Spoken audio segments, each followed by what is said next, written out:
My son-in-law locked me in the buffet kitchen. Stay here until the end. Your clothes are a disgrace. Desperate, I called my former housekeeper's son, a boy I treated like my own, now the CEO of the company where my son-in-law works.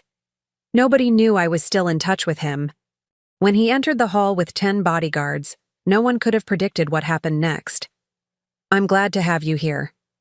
Follow my story until the end and comment the city you're watching from, so I can see how far my story has reached. My name is Patty, and I'm 65 years old.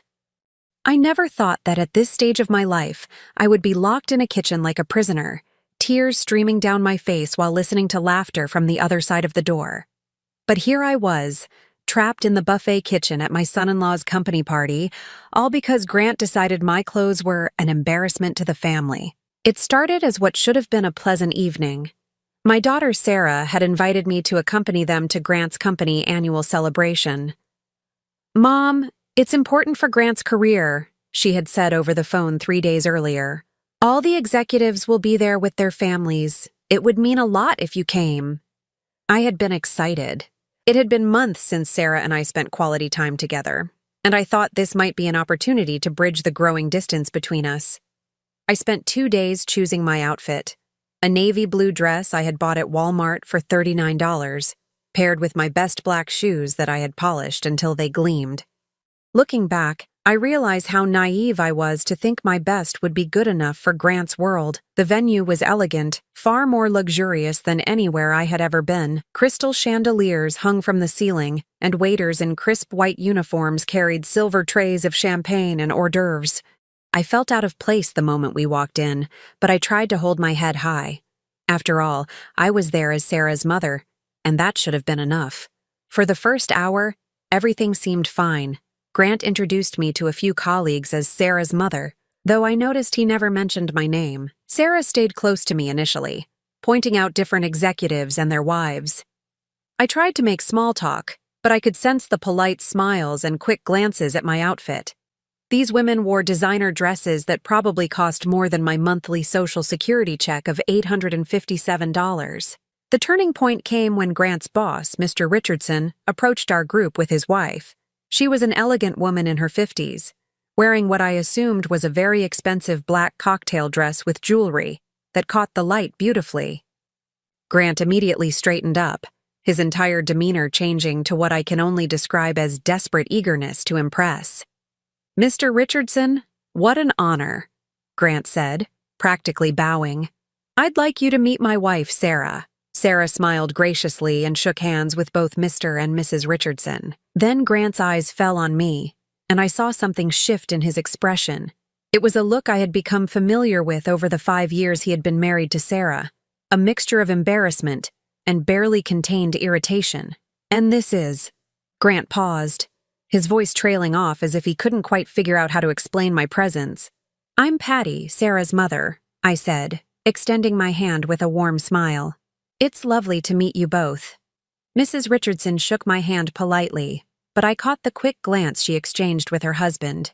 It was subtle, but after 65 years of life, you learn to read these things.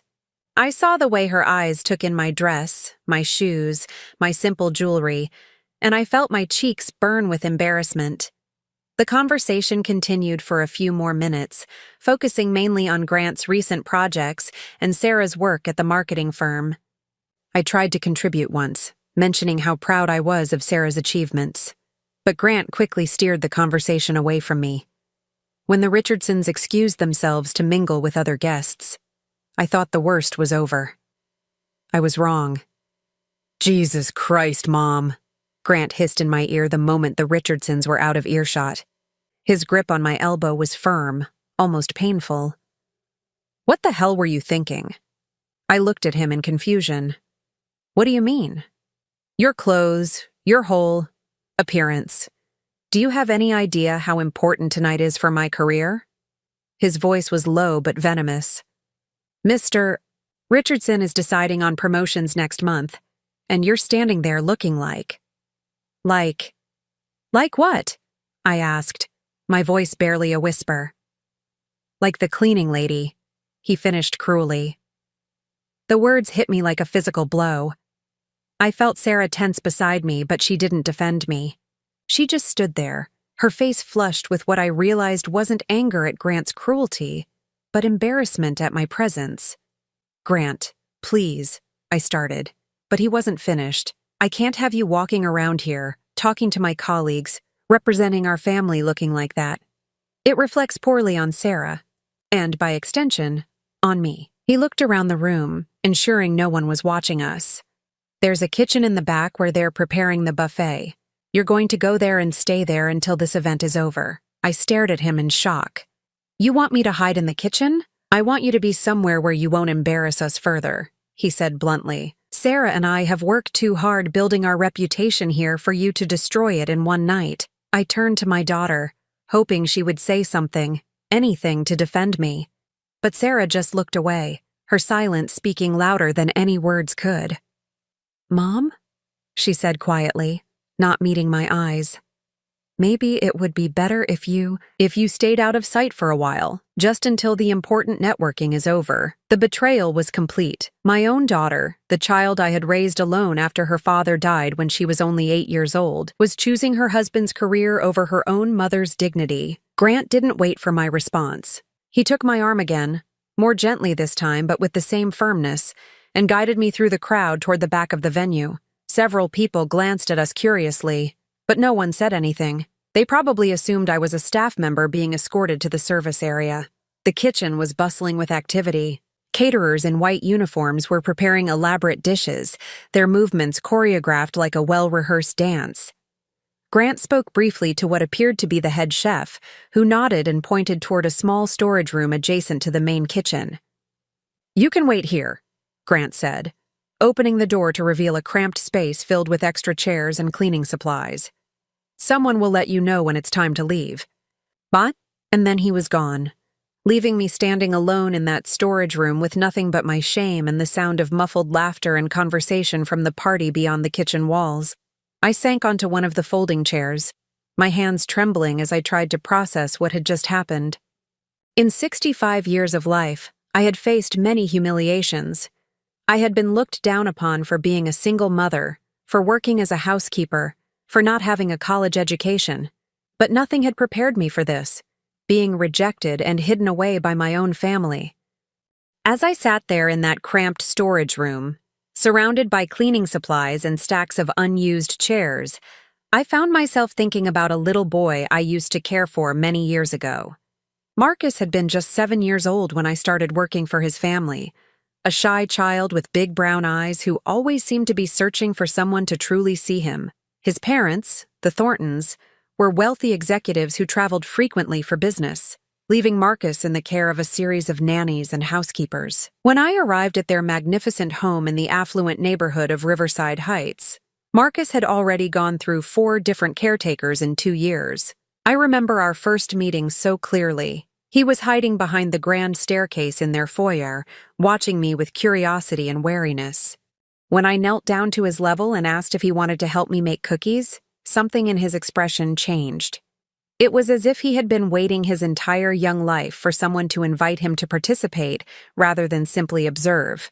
From that day forward, Marcus and I were inseparable during my working hours. While I cleaned and cooked, he would sit at the kitchen counter doing his homework, or simply talking to me about his day. He told me about the kids at school who made fun of his second-hand clothes. Despite his family's wealth, his parents believed in building character through modest allowances.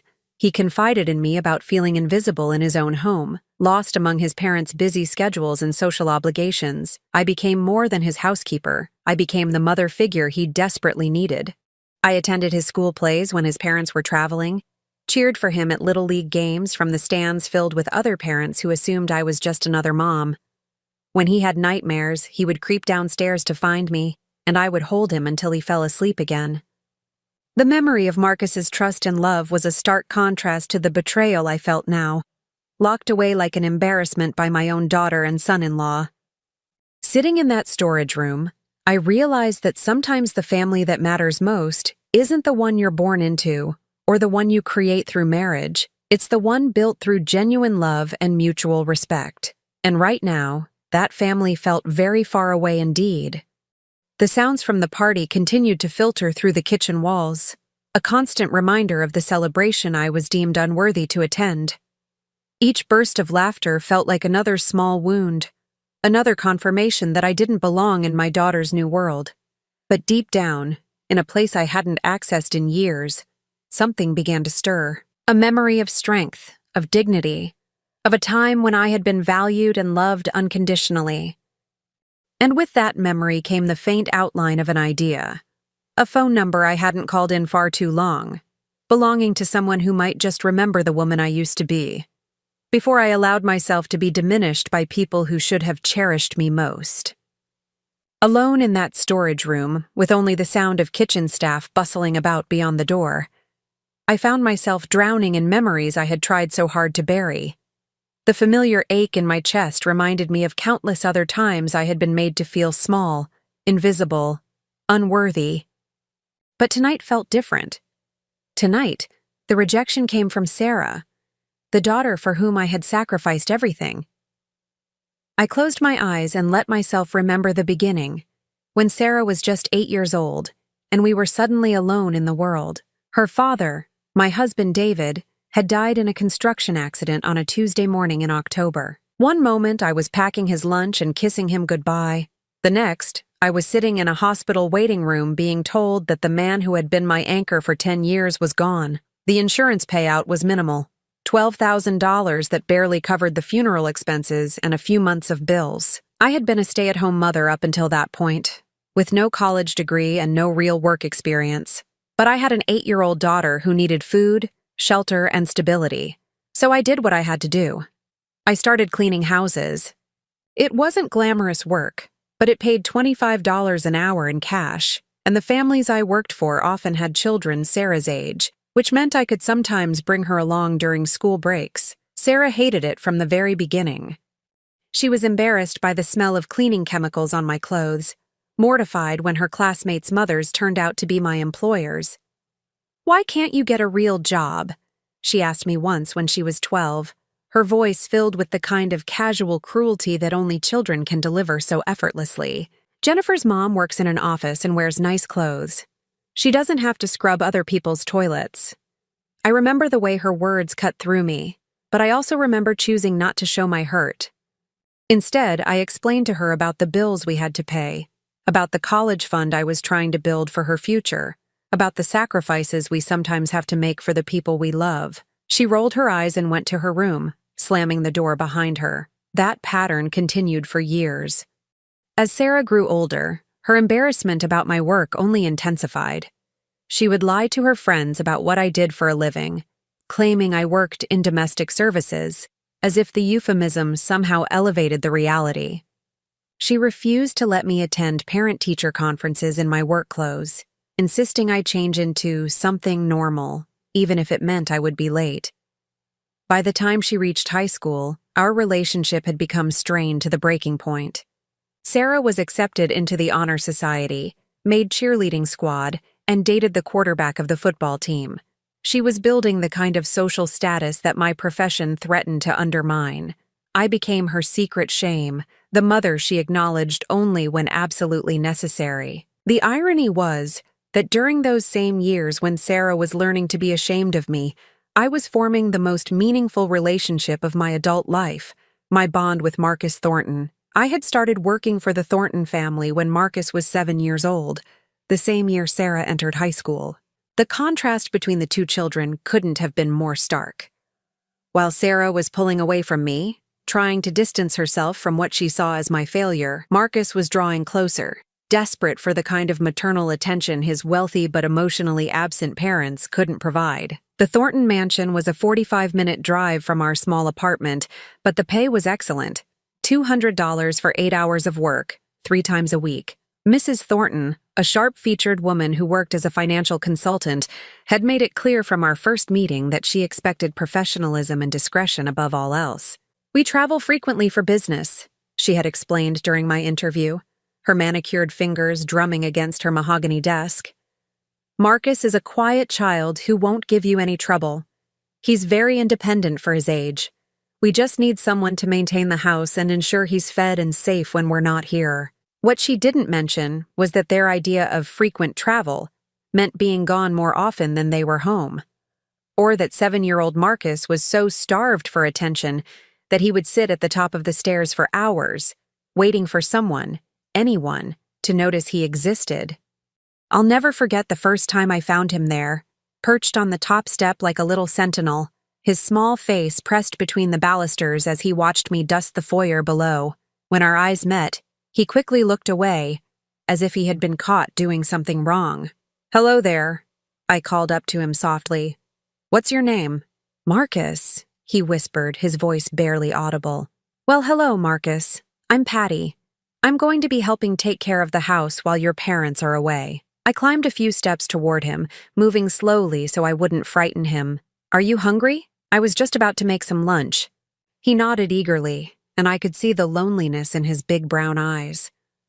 When we got to the kitchen, I discovered that the refrigerator was stocked with expensive organic foods, but most of it required actual cooking, something that clearly wasn't happening regularly. There were a few frozen dinners and some fruit, but no evidence of anyone preparing real meals for this child. "What do you usually have for lunch?"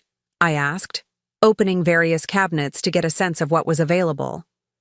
"Sometimes Mrs. Peterson makes sandwiches," he said, referring to the previous housekeeper, "but she didn't like to cook." I could read between the lines. Mrs. Peterson had likely done the minimum required to keep Marcus fed and safe, but hadn't provided the kind of nurturing care that a child his age desperately needed. "Well, I love to cook," I told him, rolling up my sleeves. "How would you like to help me make some homemade mac and cheese?" His face lit up like I had just offered him the most wonderful gift in the world. For the next hour, we worked side by side in that gleaming kitchen, Marcus carefully measuring milk and cheese while I prepared the pasta. He chattered away, telling me about his school, his teacher, Miss Williams, and his favorite book about dinosaurs. As we cooked together, I learned that Marcus spent most of his time alone, entertaining himself with books and educational toys, while his parents worked 14-hour days or traveled to various business conferences. He had a nanny who picked him up from school and stayed with him until 6 o'clock, but she was more of a supervisor than a companion. "Do you miss your mom and dad when they're gone?" I asked gently as we waited for the mac and cheese to bake. He shrugged, but I could see the sadness in his expression. "They're usually gone anyway. Even when they're home, they're in their offices or on phone calls." My heart broke for this little boy who had everything money could buy, but nothing that truly mattered. In many ways, he reminded me of Sarah at that age, except while Sarah was angry about what we didn't have, Marcus seemed resigned to having everything except love. That first day set the tone for our relationship. Every Tuesday, Thursday, and Saturday, I would arrive at the Thornton house at 8 in the morning, and Marcus would be waiting for me in the kitchen, already dressed and ready for whatever adventure we might have together. While I cleaned, he would follow me from room to room, helping with small tasks and filling the silence with his endless questions and observations.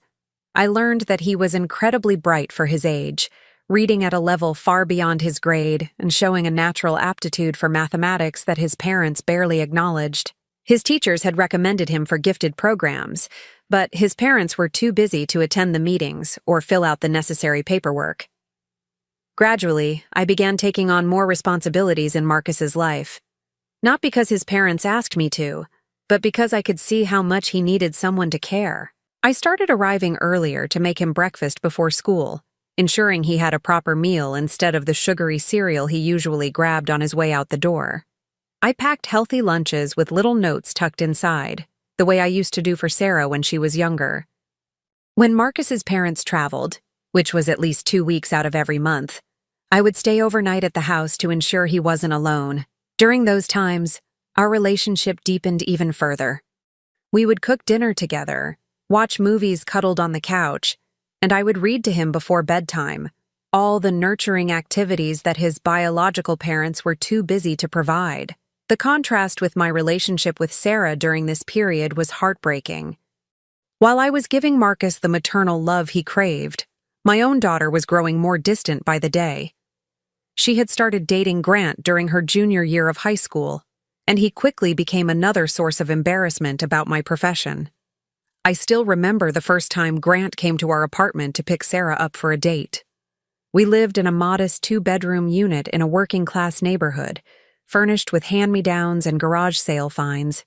When I opened the door to greet this well-dressed young man with his expensive car parked outside, I could see the judgment in his eyes immediately. "You must be Sarah's mother," he said politely, but his gaze was already moving past me, taking in the worn furniture and outdated decorations with barely concealed disdain. "Please call me Patty," I said, extending my hand with a smile. "Sarah's told me so much about you." He shook my hand briefly, his grip limp and disinterested. When Sarah appeared behind me, dressed in her prettiest outfit and practically glowing with excitement, Grant's entire demeanor changed. He became charming, attentive, focused entirely on her while treating me as if I were invisible. That dynamic never changed. For the 5 years they dated and the 5 years they've been married, Grant has treated me like an inconvenience at best, an embarrassment at worst, and gradually Sarah began to see me through his eyes. The final blow came tonight, in that kitchen, when my own daughter chose to side with her husband's cruelty rather than defend the mother who had sacrificed everything for her happiness and success. Sitting in that storage room, surrounded by cleaning supplies that reminded me so painfully of my years of hard work, I realized that Sarah had never understood the sacrifices I had made. She had never seen the late-night budgeting sessions where I stretched every dollar, the times I went without new clothes so she could have the latest fashions, the extra shifts I took to pay for her college education. Most importantly, she had never known about the times I had turned down opportunities for my own happiness to ensure hers remained intact. There had been a man, Robert, whom I met when Sarah was 16. He was a supervisor at one of the office buildings I cleaned, a kind widower with grown children who treated me with respect and genuine affection. He had asked me to dinner several times, and I found myself developing feelings for him that I hadn't experienced since David's death. But Sarah was at a crucial point in her high school career, applying to colleges and preparing for her future. I was afraid that bringing a man into our lives might disrupt her stability or create additional stress during such an important time. So I kept making excuses, turning down Robert's invitations, until he finally stopped asking. I often wondered what might have happened if I had chosen my own happiness just once. But at the time, Sarah's welfare had seemed more important than my own desires. I had convinced myself that there would be time for my own life later, after Sarah was established and secure. Now, at 65, I was beginning to understand that later might never come. Sarah was established and secure, but instead of gratitude or even basic respect, I had received rejection and humiliation. The irony was that during all those years when I was sacrificing my own happiness for Sarah's future, I had found a different kind of fulfillment with Marcus.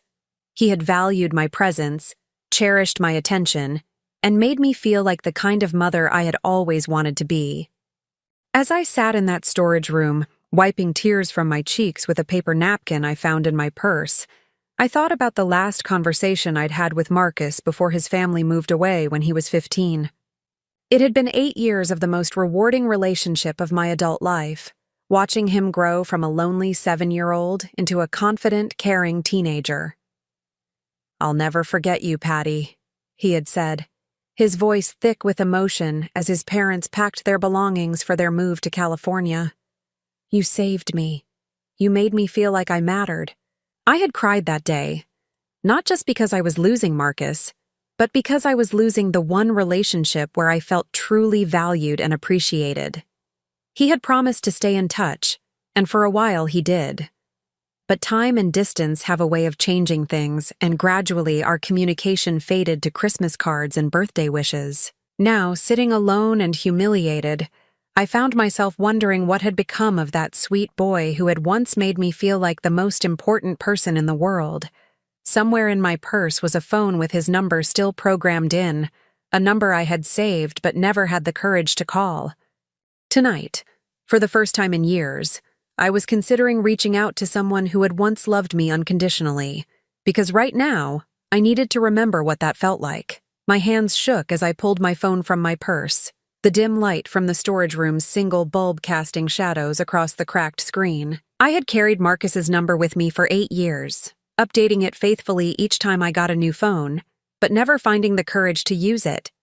What would I say? How do you explain 8 years of silence? How do you reach out to someone you helped raise when your own daughter has just rejected you? The sounds from the party filtered through the kitchen walls. Laughter, clinking glasses, conversations about promotions and quarterly reports. Grant's world, where I clearly didn't belong. But sitting there among the cleaning supplies, I realized I was tired of accepting other people's judgments about my worth. I was tired of being invisible, tired of being ashamed, tired of pretending that my feelings didn't matter. Marcus had always seen me. Even as a 7-year-old child, he had looked at me and seen someone worthy of love and respect. Maybe, just maybe, that hadn't changed. I scrolled through my contacts until I found his name, Marcus Thornton. Below, it was a California number that I hoped was still current. My finger hovered over the call button for what felt like an eternity. What if he didn't remember me? What if he was busy with his own family now, his own life? What if 8 years had erased the bond we once shared? But then I thought about Grant's cruel words, about Sarah's betrayal, about the way they had both looked at me like I was something to be hidden away. I thought about all the nights I had held Marcus when he had nightmares, all the school events I had attended when his parents were too busy, all the times I had been the only person in his world who truly cared about his happiness. I pressed the call button before I could change my mind. The phone rang once, twice, 3 times. I was preparing myself for voicemail when a familiar voice answered. Deeper now, but unmistakably him. Hello? For a moment I couldn't speak. It was Marcus, but the voice of a man, not the boy I remembered. Marcus? I whispered, my voice barely audible. There was a pause, and I could hear background noise. What sounded like an office environment, phones ringing, muted conversations. I'm sorry, who is this? He asked politely. My heart sank. Of course he wouldn't recognize my voice after all these years. It's Patty. Patty Morrison. I used to work for your family when you were... Patty? The change in his voice was immediate and dramatic. The polite professionalism vanished, replaced by something that sounded like wonder mixed with joy. Patty? Oh my God. I can't believe it's really you. Tears sprang to my eyes at the warmth in his tone. Hello, sweetheart. I hope I'm not bothering you. I know it's been so long. Bothering me? Are you kidding? I could hear him moving, probably to somewhere more private. I've thought about you so many times over the years. I've wanted to call, but I wasn't sure if you'd want to hear from me. Hold on, just 1 second. I heard a door close, and then his voice was clearer, more intimate. Mom, he said, and my heart nearly stopped. God, it's so good to hear your voice. Mom. He had called me that sometimes when he was young, usually when he was scared or hurt and needed comfort. But hearing it now, from this adult version of the boy I had loved, was almost overwhelming. I'm sorry for calling out of the blue, I said, wiping tears from my cheeks. I needed to hear a friendly voice tonight. You never need to apologize for calling me, he said firmly. Are you okay? You sound upset. Even after all these years, he could still read my emotions. That connection we had shared hadn't been broken by time or distance. I started to say I was fine, the automatic response I had trained myself to give whenever anyone asked. But this was Marcus. I had never lied to him when he was a child, and I wasn't going to start now. I'm not okay, actually. I'm having a really difficult night. What's wrong? Where are you? I'm at a party. Well, technically, I'm locked in a storage room at a party. I let out a bitter laugh. That sounds ridiculous, doesn't it? Locked in a storage room? His voice sharpened with concern. Patty, what's going on? Are you safe? I'm safe, just humiliated. The whole story came pouring out then. Sarah's invitation to Grant's company party, my excitement at being included, the careful selection of my outfit, Grant's cruel assessment of my appearance, and finally, the devastating moment when my own daughter chose her husband's ambition over her mother's dignity. Marcus listened without interrupting, his breathing growing heavier as I described each humiliation. When I finished, there was a long silence. What's the name of the company? He asked, his voice carefully controlled. Richardson and Associates. I said. Grant works in their marketing department. Why? Another silence. This one longer, and somehow more significant. Patty, Marcus said slowly, I need to ask you something, and I want you to answer me honestly. Has this man, your son-in-law, has he treated you badly before tonight? The question caught me off guard. Well, yes, but how often? Marcus, I don't understand why. Please, he said, and I could hear something in his voice that reminded me of the determined little boy who used to insist on helping me with chores, even when I told him it wasn't necessary. Tell me about how he's treated you. So I did. I told him about 5 years of subtle insults, of being excluded from family events, of watching Grant gradually turn Sarah against me. I told him about the times Grant had forgotten to invite me to birthday celebrations and holiday dinners, about the way he would change the subject whenever I tried to contribute to conversations, about the constant message that I wasn't good enough for their social circle. And Sarah just lets this happen? Marcus asked, his voice tight with what sounded like anger. She loves him, I said, though even as I said it, I wondered if that was enough to excuse her complicity. And I understand that she's embarrassed by my background. I'm not educated. I'm not sophisticated. Stop. The word was sharp, cutting through my self-deprecation like a blade. Don't you dare talk about yourself that way. Don't you ever let me hear you minimize your worth again.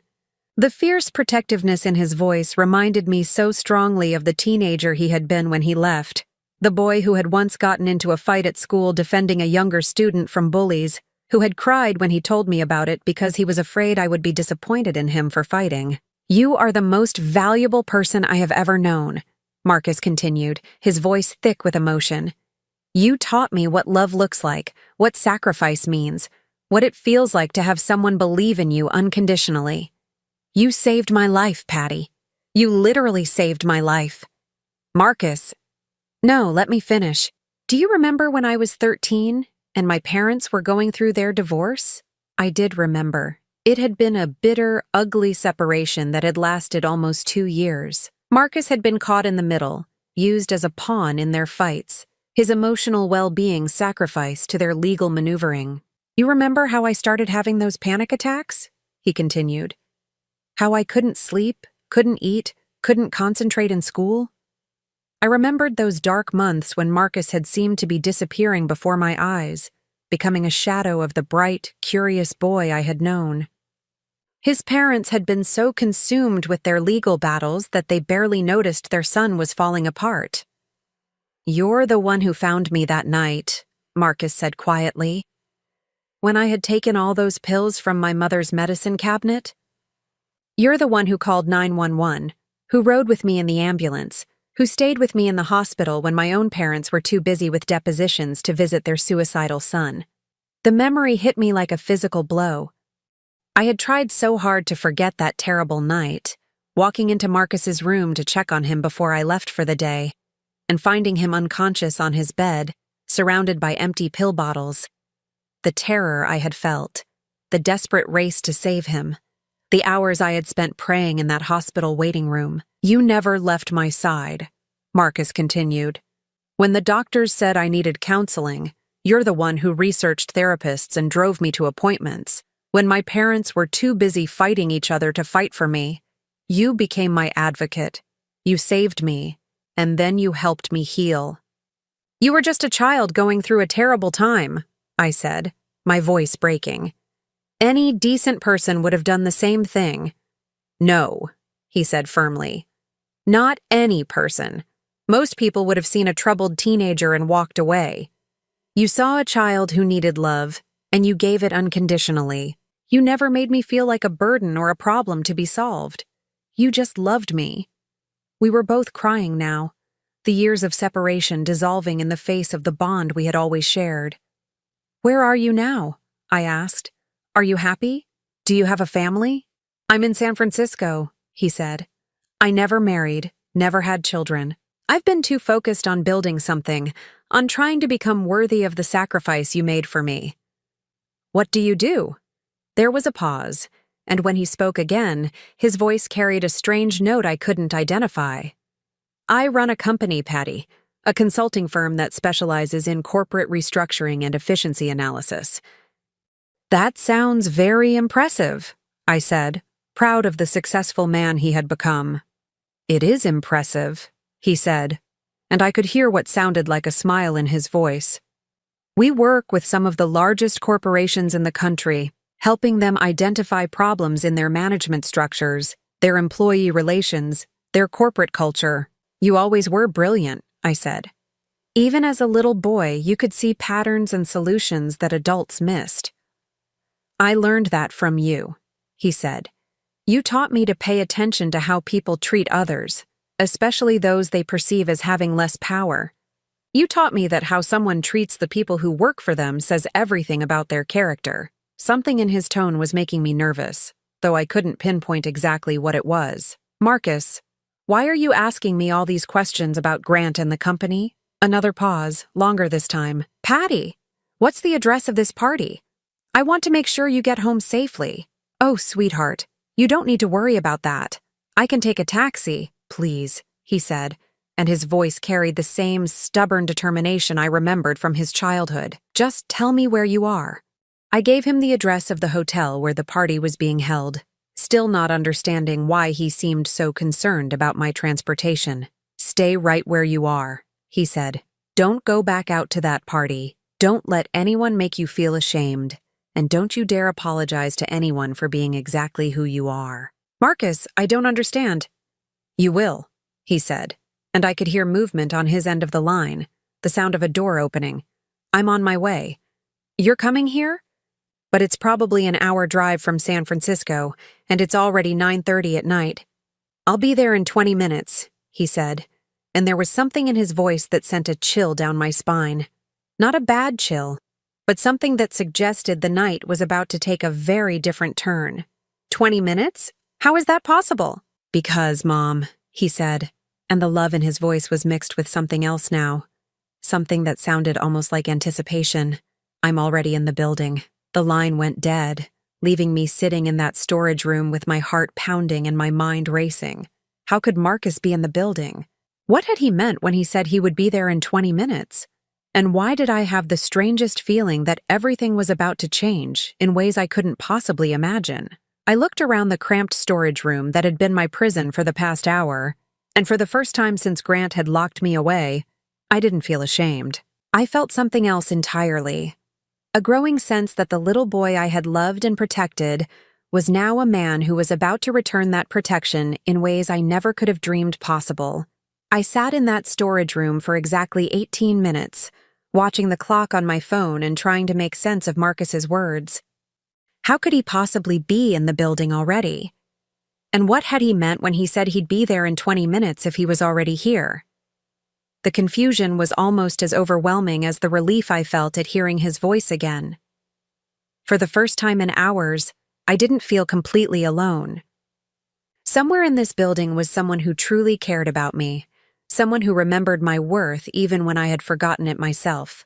At exactly 9:52, there was a soft knock on the storage room door. Patty? Marcus's voice came through the thin wood, and my heart leaped with recognition. I stood up quickly, smoothing my dress and running my hands through my hair. After 8 years, I was about to see the boy I had raised, now a grown man. I was nervous and excited and terrified all at once. I opened the door and gasped. The Marcus standing before me was nothing like the 15-year-old boy I remembered. He was tall, at least 6 feet 2 inches, with broad shoulders filling out an expensive charcoal gray suit that probably cost more than my monthly budget. His brown hair was shorter now, styled professionally, and his face had lost the soft roundness of youth. But his eyes, those warm brown eyes that had always seen straight into my soul, those were exactly the same. "Hello, Mom," he said softly, and before I could respond, he pulled me into a hug that lifted me completely off my feet. I buried my face in his shoulder and cried, not the bitter tears of humiliation I had been shedding all evening, but tears of pure joy. This was my boy, my Marcus, and he was here. "Look at you," I whispered when he finally set me down, my hands instinctively reaching up to smooth his hair the way I used to when he was small. "You're so handsome." So grown up. I can't believe it's really you. I can't believe it either, he said, his eyes bright with unshed tears. God, I've missed you. I've missed you too, sweetheart. Every single day. I studied his face, marveling at the man he had become. You look so successful, so confident. I'm so proud of you. Something flickered across his expression, pride mixed with something else I couldn't quite identify.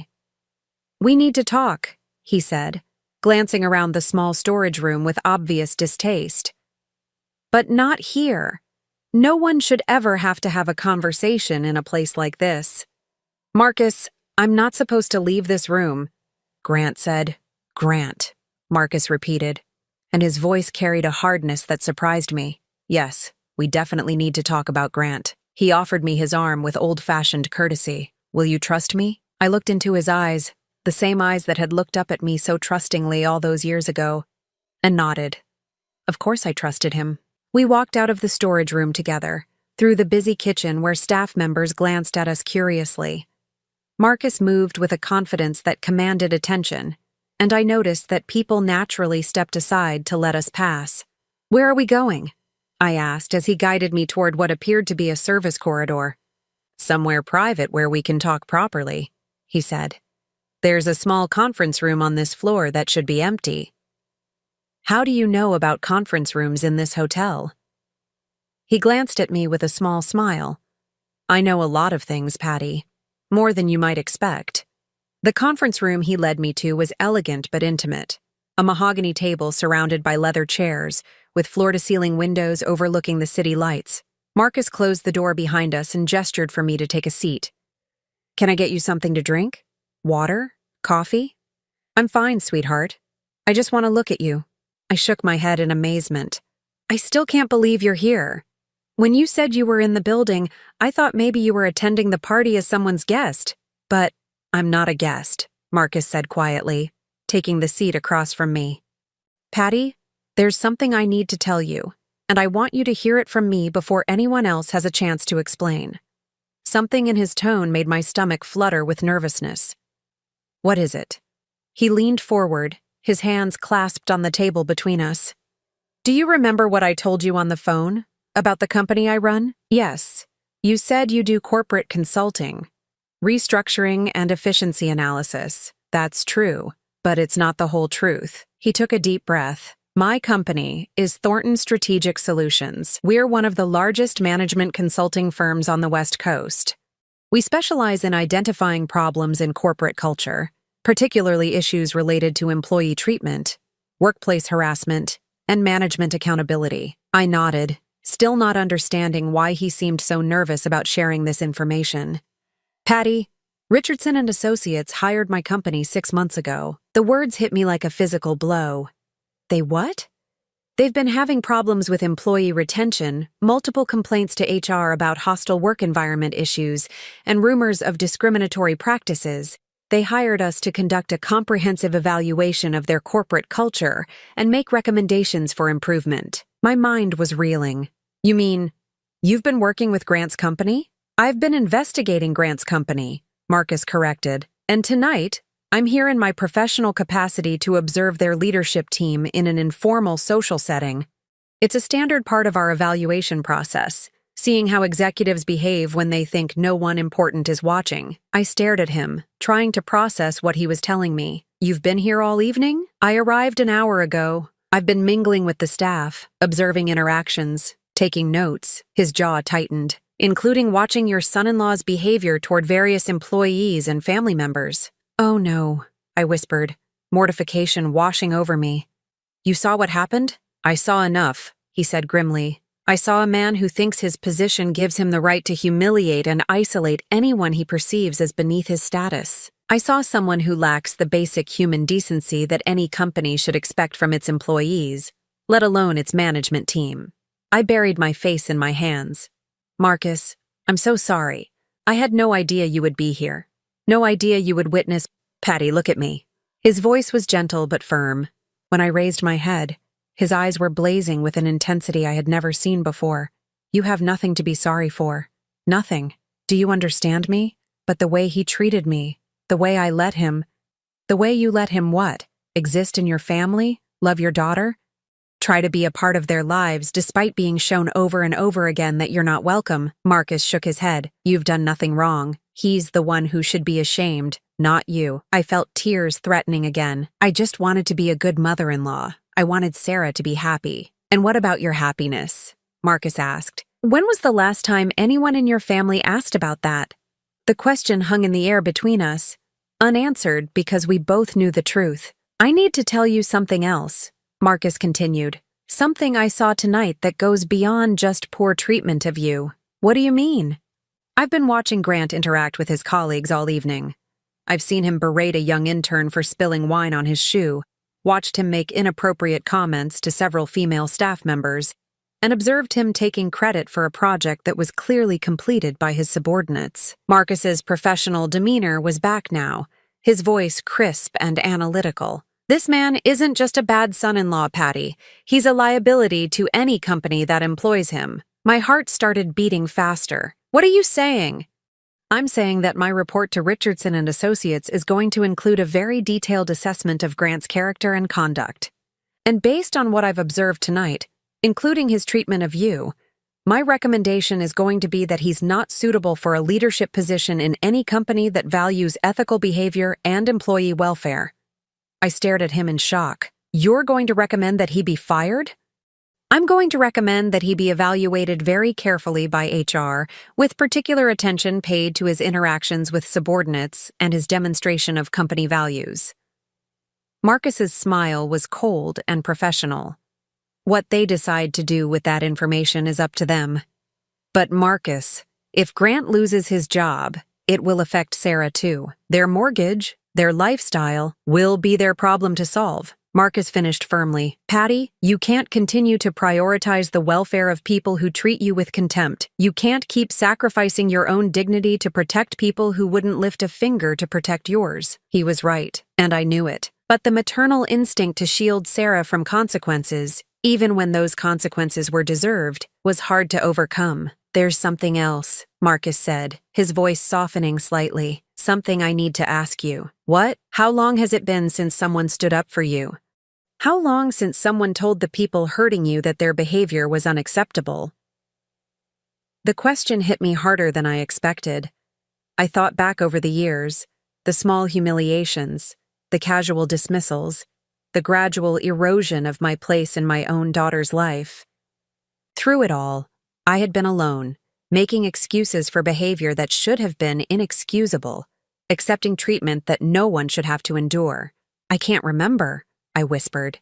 Marcus reached across the table and took my hands in his.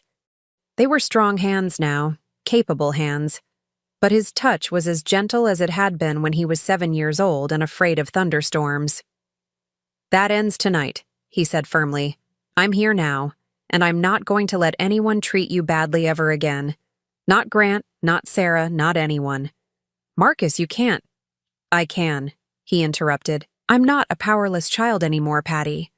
I have resources, influence, and most importantly, I have the power to make sure that anyone who hurts you faces consequences for their actions. I looked at this man who had once been my lonely little boy, and I saw something that took my breath away. Marcus had grown up to be exactly the kind of person I had always hoped he would become. Strong, successful, and principled. But more than that, he had retained the capacity for fierce loyalty that had always been his most beautiful quality. What happens now? I asked. Marcus glanced at his watch. Now, we go back to that party. I have some people I need to meet, some observations I need to complete. His smile was sharp and determined.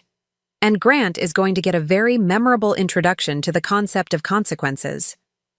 I don't think I can face them again, I admitted. Seeing the way they looked at me, the way Sarah just stood there while he humiliated me. You won't be alone, Marcus said, standing and offering me his arm again. I'll be right beside you, and I promise you this. By the end of tonight, everyone in that room will know exactly how valuable you are. As we walked toward the door, I felt something I hadn't experienced in years, the absolute certainty that someone had my back. Marcus had grown up to be my protector, just as I had once been his. And I had the strangest feeling that Grant was about to learn what it felt like to face someone who couldn't be intimidated, dismissed, or hidden away in a storage room. Walking back into that party on Marcus's arm was like entering a completely different world. The same chandeliers sparkled overhead, the same elegant crowd mingled with glasses of champagne, but everything had changed because I was no longer alone. Marcus moved through the room with quiet confidence, nodding to people he had apparently met earlier in the evening, his hand protectively on my elbow. I could see Grant across the room, holding court near the bar with several colleagues, his face animated as he told what appeared to be a humorous story. Sarah stood beside him, laughing at his jokes, completely unaware that her world was about to shift on its axis. "Remember," Marcus murmured in my ear, "you have nothing to be ashamed of. Hold your head high." I straightened my shoulders and lifted my chin. The navy blue dress that Grant had deemed so inappropriate suddenly felt like armor. It was clean, modest, and purchased with money I had earned through honest work.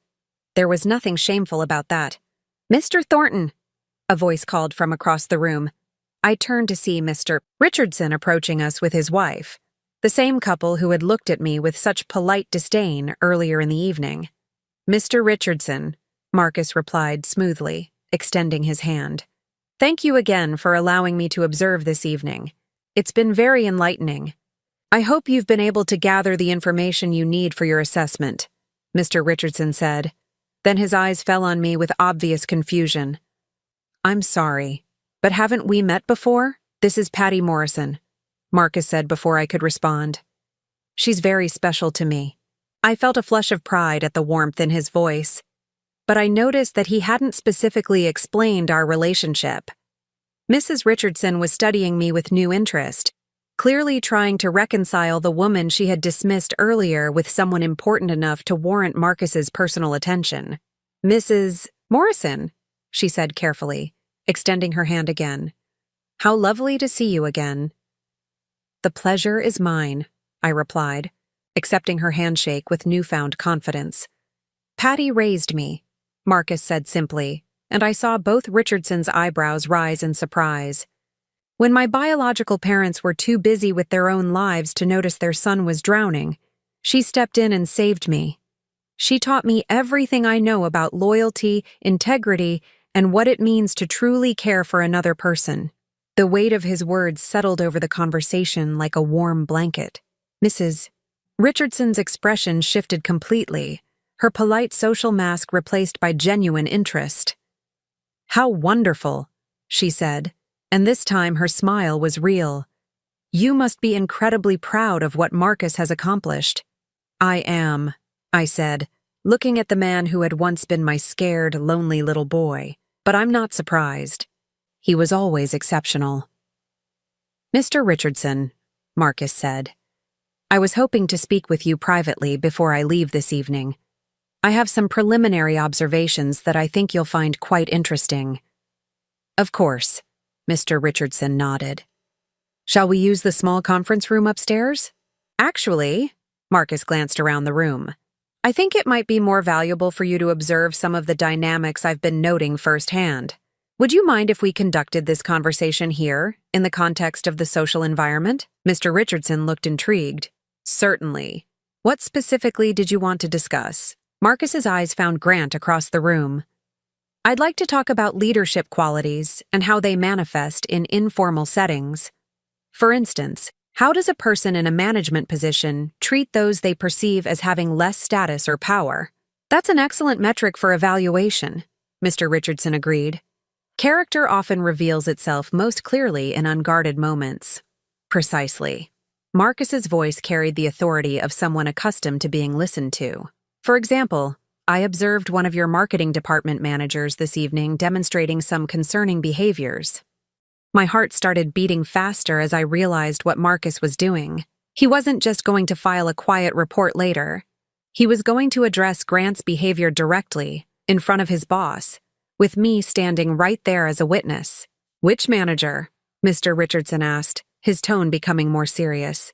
"Grant Morrison," Marcus said, and I felt a jolt at hearing my married name used in this context.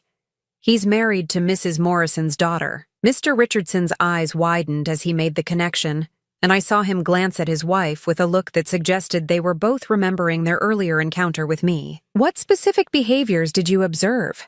Mr. Richardson asked carefully. Marcus pulled out a small notebook from his jacket pocket. Apparently, he had been taking actual notes throughout the evening. At approximately 8:45, I witnessed Mr. Morrison verbally berating a young woman who appeared to be an intern for accidentally bumping into him and spilling a small amount of wine on his shoe. His language was inappropriate for any workplace interaction, and his tone suggested a pattern of bullying behavior toward subordinates. Mr. Richardson's expression darkened. "I see. What else?" At 9:15, I observed him taking credit for what appeared to be another employee's work while speaking to a potential client. When the actual project manager tried to clarify their role in the presentation, Mr. Morrison cut them off and redirected the conversation. Marcus flipped a page in his notebook, his voice remaining professionally neutral while delivering what amounted to a devastating character assassination. "But perhaps most concerning," Marcus continued, "was his treatment of a family member. At approximately 9:30, I witnessed Mr. Morrison physically escort an elderly woman to a storage room in the kitchen area and lock her inside because he was embarrassed by her appearance. The silence that followed was deafening. Mr. Richardson stared at Marcus, then at me, his face cycling through shock, confusion, and dawning outrage. "He locked a family member in a storage room?" Mrs. Richardson whispered, her hand flying to her chest. "The elderly woman was his mother-in-law," Marcus said, his eyes meeting mine with a look of fierce protectiveness. "This woman, who raised his wife as a single mother, who worked multiple jobs to ensure her daughter could attend college, who has never asked for anything except basic respect and inclusion in family events." I felt tears pricking my eyes, but they weren't tears of shame anymore. They were tears of gratitude for having someone who saw my worth and wasn't afraid to defend it. "Where is Mr. Morrison now?" Mr. Richardson asked, his voice tight with controlled anger. Marcus nodded toward the bar area where Grant was still entertaining his colleagues, completely oblivious to the conversation taking place 20 feet away. "Would you like to observe his behavior when confronted with accountability?" Marcus asked. Mr. Richardson straightened his tie, his jaw set with determination. "Yes, I would." What happened next unfolded like a scene from a movie, except it was real, and I was living it. Marcus, still with me on his arm, approached Grant's group with Mr. and Mrs. Richardson flanking us. Grant was in the middle of what appeared to be a boastful story about some client interaction when he noticed our approach. "Mr. Richardson!" Grant exclaimed, his face lighting up with the same desperate eagerness to impress that I had witnessed earlier. "What a pleasure. I was just telling everyone about the Henderson account and how we—" "Mr. Morrison," Mr. Richardson interrupted, his tone formal and cold. "I understand you've been entertaining your colleagues this evening." "Well, yes, sir," Grant replied, clearly confused by his boss's tone, but still smiling. "It's been a wonderful party. Really brings everyone together." "Indeed," Mr. Richardson said. "It certainly reveals character. I'd like you to meet someone." Grant's eyes flicked to Marcus with polite interest, then to me with barely concealed annoyance. "This is Marcus Thornton," Mr. Richardson continued. "He's the CEO of Thornton Strategic Solutions, the consulting firm we hired to evaluate our corporate culture." The color drained from Grant's face so quickly I thought he might faint. His eyes darted between Marcus and Mr. Richardson, and I could practically see his mind racing as he tried to calculate how much trouble he was in. "Mr. Thornton," Grant stammered, extending his hand. "It's an honor to meet you. I had no idea you were here this evening." Marcus looked at Grant's outstretched hand for a long moment before deliberately ignoring it. "I'm sure you didn't," Marcus said, his voice glacially polite. "I've been observing employee interactions all evening, very illuminating." Sarah had appeared at Grant's side, her face pale as she began to understand that something was terribly wrong. "And this," Mr. Richardson continued, gesturing to me, "is Mrs. Morrison. I believe you know her." Grant's mouth opened and closed like a fish out of water. Around us, his colleagues were watching with growing fascination, sensing drama, but not yet understanding its scope. "Hello, Grant," I said quietly, amazed at how steady my voice sounded. "Mom," Sarah whispered, her eyes wide with confusion and dawning horror. "I understand you had some concerns about Mrs. Morrison's appropriateness for this evening's event," Marcus said, his tone conversational but his eyes deadly serious. That is, there was a misunderstanding," Grant stammered. "A misunderstanding," Marcus repeated thoughtfully. "Is that what you call locking your mother-in-law in a storage room because you were ashamed of her clothes?" The group around us had gone completely silent. I could see other conversations stopping as people strained to hear what was being said. I didn't mean. Grant's face was now bright red, sweat beading on his forehead. "What exactly did you mean?" Marcus asked. "When you told this woman, who raised your wife as a single mother, who worked as a housekeeper to pay for your wife's education, who has shown your family nothing but love and support, when you told her she looked like the cleaning lady and was an embarrassment to your reputation, what exactly did you mean?"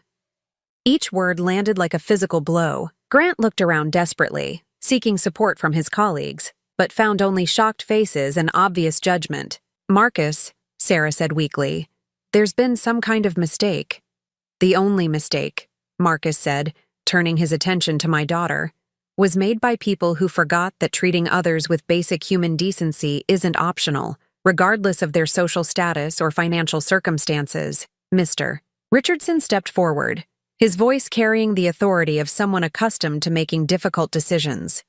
"Mr. Morrison, in light of what I've learned about your conduct this evening, both toward employees and family members, I think it would be best if you cleared out your office first thing Monday morning."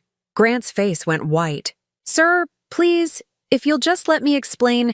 "There's nothing to explain," Mr. Richardson said firmly. "A man who would treat his own mother-in-law with such cruelty, who would humiliate her in public and lock her away like she was something shameful, is not someone I want representing this company." The circle of colleagues around us had grown larger, and I could see phones being discreetly raised as people began recording what was clearly going to be office legend for years to come. Grant turned to Sarah desperately, but my daughter was staring at me with an expression I couldn't quite read. Shock, certainly, but also something that might have been the beginning of understanding. "Mrs. Morrison," Mr. Richardson said, turning to me with obvious respect, "I owe you an apology. When my wife and I met you earlier this evening, we didn't realize who you were or the significance of your presence here." "You couldn't have known," I said graciously, though inside I was marveling at this complete reversal of fortune. "Actually, we could have," Mrs. Richardson interjected, her voice filled with regret. "We could have taken the time to actually speak with you, to show basic courtesy to another human being regardless of their perceived social status. I'm ashamed of our behavior." Marcus put his arm around my shoulders, pulling me close in a gesture that was both protective and proud. "Mrs. Morrison raised me when my own parents were too self-absorbed to notice their son was falling apart," he said, addressing the crowd that had gathered around us. "She taught me that character isn't measured by wealth or status, but by how you treat people who can't necessarily help you in return. She saved my life, and she shaped the man I became." He looked directly at Grant, his voice carrying a finality that made everyone in earshot pay attention. "Anyone who would treat such a woman with disrespect has revealed everything I need to know about their character, and it's not character that belongs in any workplace I'm consulting for." Grant opened his mouth one more time, but no sound came out. He looked around the room at faces that ranged from disgusted to pitying, and I saw the exact moment when he realized that his social and professional life had just imploded spectacularly. And for the first time in 5 years, I felt like someone had finally stood up for me. 3 months later, I stood in the kitchen of Marcus's San Francisco home, watching him tie his tie in preparation for another day at the office. The morning sun streamed through the large windows, illuminating the comfortable space that had become my haven, a place where I was valued, cherished, and treated like the family I had always been to him. "You don't have to make breakfast every morning," Marcus said, adjusting his collar in the reflection of the stainless steel refrigerator. Mrs. Chen is perfectly capable of handling the cooking. Mrs. Chen is lovely, I replied, flipping pancakes on the griddle. But she doesn't make them the way you like them.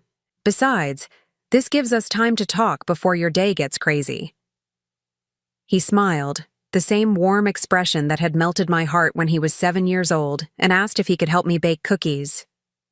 I have some news, he said, settling into his chair at the kitchen island. The Richardson case is officially closed. Their company culture audit is complete, and they've implemented all of our recommendations. And Grant?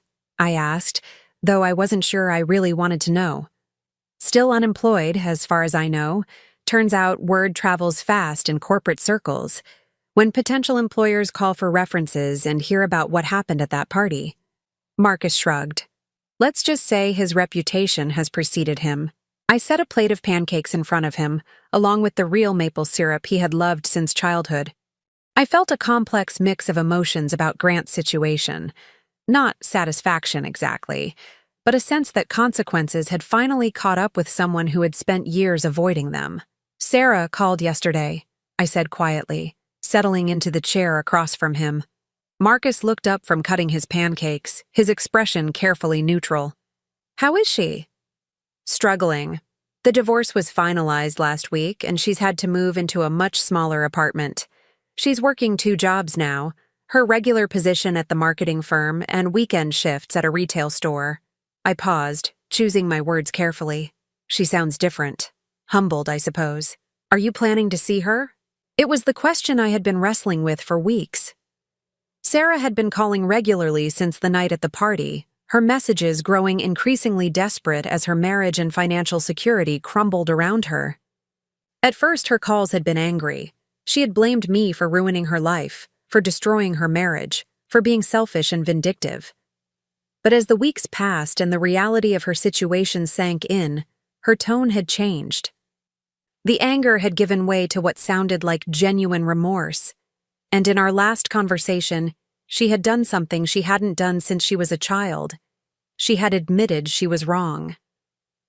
I think so, I said finally. But not to rescue her. Not to fix her problems or make everything go back to the way it was. Marcus nodded approvingly. What changed your mind? Something you said to me that first night, about how I couldn't keep sacrificing my own dignity to protect people who wouldn't do the same for me. I stirred my coffee thoughtfully. But I also realized that doesn't mean I have to harden my heart completely. Sarah is my daughter. She made terrible choices, and she hurt me deeply. But she's also a woman who was manipulated by someone who preyed on her insecurities. That doesn't excuse her behavior toward you. No, it doesn't. But it helps me understand it. I looked at Marcus, this remarkable man who had grown up to be everything I had hoped he would become. You taught me something important too, you know. What's that? That family isn't just about blood or obligation. It's about choice. It's about deciding to love and support someone because you value them, not because you have to. I reached across the table and squeezed his hand. You chose me as your family when you were 7 years old, and you chose me again when you were 32. That means more to me than anything else ever could. His eyes grew bright with emotion. You saved me first. We saved each other.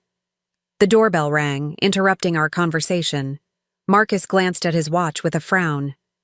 I'm not expecting anyone, he said, standing to answer the door. I followed him, curiosity getting the better of me. When he opened the front door, Sarah stood on the step, looking smaller and more uncertain than I had ever seen her. Her hair was pulled back in a simple ponytail. She wore jeans and a plain blouse, and she was clutching a small bouquet of daisies, my favorite flowers, though I was surprised she remembered. Mom, she said, her voice barely above a whisper. I know I don't have the right to just show up here, but I was hoping we could talk. Marcus stepped aside without a word, his expression carefully neutral but not unwelcoming. Sarah's eyes went to him, and I saw her swallow hard before speaking. Marcus, I owe you an apology. What I allowed Grant to do to my mother was inexcusable, and I'm ashamed that it took losing everything for me to see how wrong I was. He studied her for a long moment. The apology you owe isn't to me. Sarah nodded, tears beginning to slide down her cheeks as she turned back to me. Mom, I don't even know where to start. What Grant did to you that night, what I let him do for years, there's no excuse for it. No, there isn't, I agreed, but my voice was gentle. I was so caught up in trying to fit into his world, trying to be the kind of wife he wanted, that I lost sight of who I really was. I let him convince me that you were somehow embarrassing, that your background reflected poorly on me. She wiped her eyes with the back of her hand. But you weren't the embarrassment, Mom. I was. I was embarrassed by the sacrifices you made for me instead of being grateful for them. I felt my own eyes filling with tears as I listened to words I had waited years to hear. I threw away the most important relationship in my life for a man who turned out to be cruel and selfish, Sarah continued. And I don't know if I can ever make up for that, but I want to try. If you'll let me. I looked at my daughter, really looked at her, and saw not the polished, status-conscious woman she had become, but the little girl who used to crawl into my bed during thunderstorms and tell me about her dreams and fears. That little girl was still in there somewhere, buried under years of poor choices and misplaced priorities. It's going to take time, I said finally. I can't just pretend the last 5 years didn't happen, that the way you treated me didn't hurt.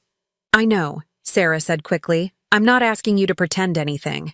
I'm just asking for a chance to prove that I can be better, that I can be the daughter you deserved all along. Marcus cleared his throat softly. I should let you two talk privately. I'll be in my office if you need anything. As he walked away, I felt a surge of gratitude for his instinctive understanding of what this moment required. He had given me the strength to stand up for myself, but he also trusted me to navigate this reconciliation in my own way.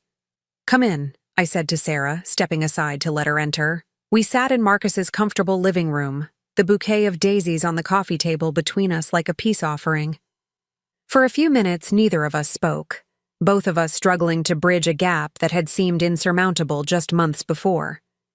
The house is beautiful, Sarah said finally, looking around at the tasteful furnishings and family photos that Marcus had insisted on displaying, pictures of us from when he was young, images of the family we had created through choice rather than biology. Marcus has been very generous, I said. He invited me to live here after that night at the party. He said he had spent too many years without his family close by. He calls you family? He calls me Mom, I said simply. He has since he was young. Sarah's face crumpled. I threw that away, didn't I? The right to be called your family? You threw away the privilege of taking it for granted, I corrected, but the opportunity to earn it back. That's still there, if you're willing to do the work. What kind of work? I leaned forward, choosing my words carefully. The work of rebuilding trust. The work of proving that you value me for who I am, not who you think I should be. The work of understanding that love isn't about control or changing people to fit your image of what's acceptable. Sarah nodded eagerly. I'll do anything. I've lost everything else that mattered to me, but I don't want to lose you, too. You haven't lost everything that matters, I said gently. You've lost the things that you thought mattered but actually didn't. Your job is still there, isn't it? Yes, but it's been difficult since Grant was fired. Some people look at me differently now, because they're wondering if you share his values? Sarah flinched but nodded. I suppose so. Then show them you don't. Show them that you learned something from what happened. Show them that you're committed to treating people with respect, regardless of their background or status. We talked for 2 more hours, the conversation flowing easier as the initial awkwardness faded. Sarah told me about the reality of her new financial situation, about having to learn to budget and prioritize in ways she had never needed to before. She talked about the loneliness of her smaller apartment, about missing the security of her old life, but not missing the person she had been in it. I've been thinking about getting a second degree, she said as our conversation wound down. Maybe social work or counseling? I want to do something that actually helps people instead of just selling them things they don't need. That sounds meaningful, I said, and I meant it. Would you? Would you maybe like to have dinner sometime next week? Sarah asked hesitantly. Nothing fancy, just maybe pizza or something simple. I'd like to hear about your life here, about what makes you happy. I looked at my daughter, this woman who had hurt me so deeply but who seemed genuinely committed to change, and made a decision that felt both terrifying and right. I'd like that, I said.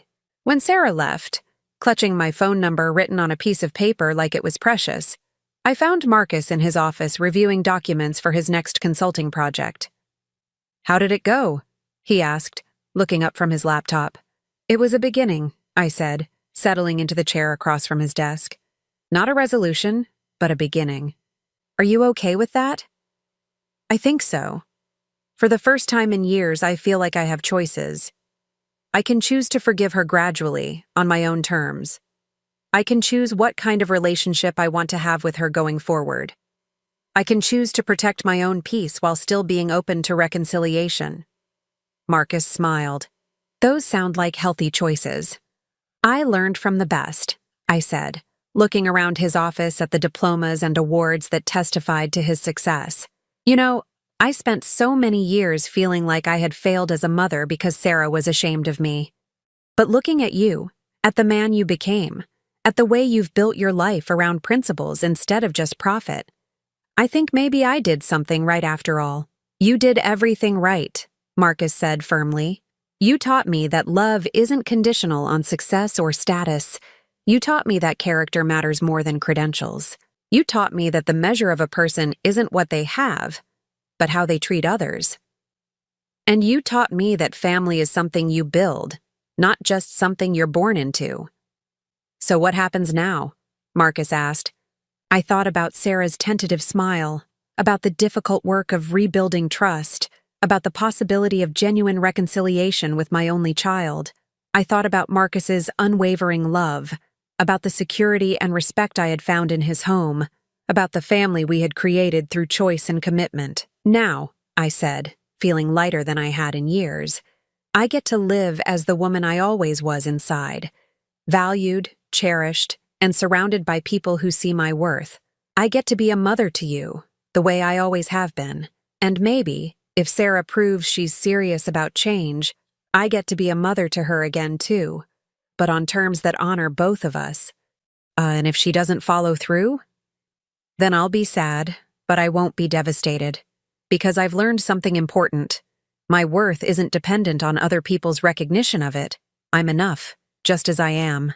Marcus stood up and came around his desk to hug me, the same way he had when he was small and needed comfort. "Yes, you are," he said. "You always were." Standing in that embrace, surrounded by the quiet luxury of a home where I was treasured, I realized that sometimes the greatest victories don't come from changing other people's minds about your value. Sometimes they come from remembering your worth yourself and refusing to accept anything less than the love and respect you deserve. The little boy I had saved had grown up to save me in return. My daughter might learn to value me again, or she might not, but either way, I would be fine, because I was finally, truly home. Now I'm curious about you who listened to my story. What would you do if you were in my place? Have you ever been through something similar? Comment below.